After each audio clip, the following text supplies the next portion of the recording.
c'est pas 90 milliards d'euros, c'est le double qu'il faut Oui. trouver, comme je vous l'ai dit, à cause de l'effet récessif.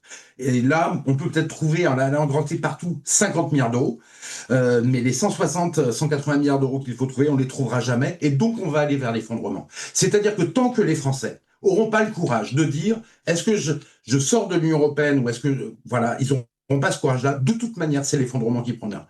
Vous savez, moi, je me bats là-dessus depuis 2011. Je le dis depuis 2011. Si on n'a pas ce courage de regarder ces problèmes en face et de prendre les bonnes décisions, la France s'effondrera. Et je pense que c'est vers là qu'on va, malheureusement. Et j'en suis extrêmement triste. Donc, en fait, on va se retrouver avec une situation politique où chacun fait semblant d'avoir des solutions pour résoudre le déficit public alors qu'il n'en a pas, parce qu'ils ne veulent pas prendre les solutions réelle de relancer la production en sortant de l'euro, en baissant le niveau du franc, en mettant fabricants en France partout, en faisant du protectionnisme intelligent comme le fait Trump. Trump, s'il veut faire du protectionnisme intelligent, c'est parce que Trump n'est pas un idiot. Il veut relancer la production. Il sait que c'est la clé pour la prospérité des Américains et c'est la clé pour rembourser à terme la dette publique. Donc voilà, à partir de ce moment-là, on peut y arriver. Si on reste dans l'Union européenne, malheureusement, on n'y arrivera pas. Mais vous savez, de toute façon, toute l'Union européenne a des problèmes de déficit public et de croissance. Hein. Là, par exemple, l'industrie qui baisse le plus en Europe, c'est l'Allemagne.